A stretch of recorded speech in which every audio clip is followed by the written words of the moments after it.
Hello, Joe here from Infiniti of Tacoma. Today I'm going to tell you about this very rare 2012 Infiniti G25X all-wheel drive. And you might be wondering, what's up with the name G25? I've heard of G37 and G35, but I've never heard of a G25. Well, the G25 was a model offered for sale in the United States for only a couple years. I think they only offered it for 2 or 3 years, if I remember correctly. It's a unique vehicle because normally the G series comes with either a 3.5 liter V6 making about 300 horsepower or a 3.7 liter V6 making close to 330 horsepower. But this has a small displacement 2.5 liter V6.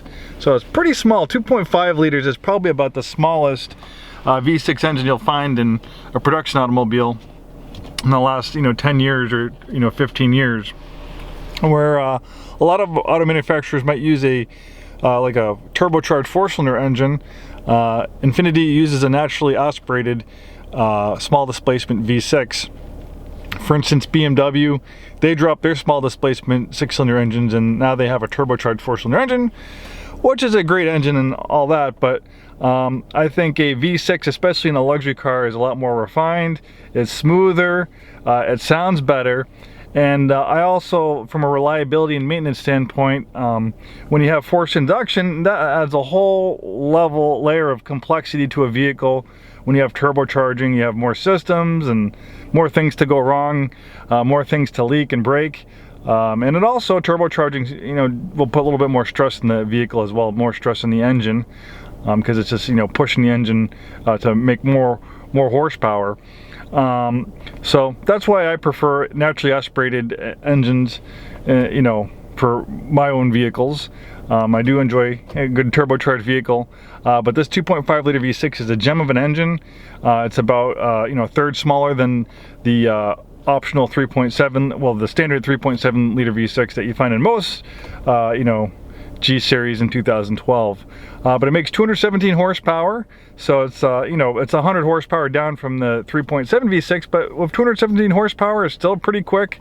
It's not a heavy vehicle, also a little bit lighter on its feet. With a smaller engine it weighs less, so it makes it a little bit less nose heavy and closer to perfect 50-50 weight distribution, and it is an excellent handling vehicle.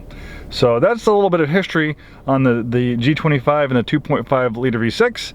And in fact, when you go to Japan, a lot of the Infinitis you find in Japan will actually have the 2.5 liter V6. It's a really popular engine over there because traffic laws are a lot stricter. In Japan, there's not really as many areas to go fast. Most cars are governed to 105 miles an hour.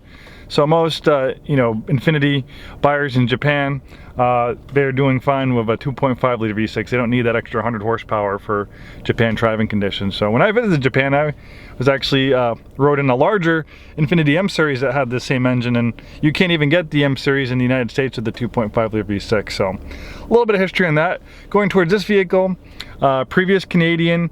We buy a lot of, Infinitis. I wouldn't say a lot, but I buy a fair number of Infinitis from Canadian import companies. It's hard to find vehicles. This one was from British Columbia, so it wasn't from, Calgary or one of those rusty road salt parts of Canada. British Columbia is just like the Pacific Northwest. It's pretty moderate climate. So cars are pretty nice there. And it has been changed over by the company we bought it from. It's in miles. The gauge cluster, the odometer's in miles, and it's already been titled in Washington. So previous Canadian. And the thing with Infinitis, well, at least not all Infinitis, but as far as the G series goes, they're all made in the same factories in Japan. So pretty much, Canadian Infinitis, aside from the gauge cluster and miles, are pretty much the exact same as an American Infiniti. And it's a beautiful vehicle indeed. A nice, clean Carfax vehicle. Nice color combination in black on black. Power and heated front seats. Wood trim. Backup camera. Moonroof. Bluetooth hands-free phone system. Power adjustable steering wheel that tilts and telescopes. This is actually pretty much as loaded as you can get in the G25. Bose sound system. The G25 was supposed to be kind of more of an entry-level Infiniti, where the smaller engine, I think it was maybe $1,000 or $2,000 less expensive than a comparable G37 at the time. Also a little bit more fuel efficient. You'll get a couple miles per gallon better as well versus the the G37 with a larger engine. And even though it's a compact vehicle, Not too compact on the inside. I'm 6'2". I fit pretty comfortably back here. I'm an Infiniti owner myself. I have a 05 G25. I absolutely love it. I've been with Infiniti 16 years, so I consider myself pretty knowledgeable about Infiniti products. As a used car manager, I buy Infinitis for inventory. I run them through the shop, so I see, you know, what kind of trouble areas, what goes wrong with them, and stuff like that. And overall, they're especially the G series is a very reliable vehicle. I've seen these cars go 200,000+ miles. Also very fun to drive. It's built on the same platform as a 370Z, the advanced front midship platform. Pretty much the sportiest Infinitis we've seen over the last 15-16 years have been built on the advanced front midship platform. And the reason why they call it that is they take the engine and they place it as far back behind the front axle as possible, so the center of gravity is towards the middle of the vehicle, and that makes it as close to 50-50 weight distribution as possible. And very fun to drive vehicle. If you read some older reviews of the G series, the automotive press have equated the handling to these things as almost like Porsche-like, and definitely is the case. My G series is a wonderful handling vehicle, and I actually just drove a Porsche today that we have in inventory as well. And you know, I definitely say Infiniti's handling is some of the better handling vehicles in its class. So if you like a vehicle that's got great Japanese build quality, great reliability, durability, great looks, and great reliability, you know, the G25 has it all. And this 2.5 liter V6 is really a gem of an engine. It's a great engine. And this one's also all-wheel drive. Rear-wheel drive is standard. It's built on a rear-wheel drive platform for performance. But this has intelligent all-wheel drive. It's an advanced all-wheel drive system, originally developed from the early version of the Nissan Skyline GTR. It uses a trick electromagnetic differential to activate the all-wheel drive system.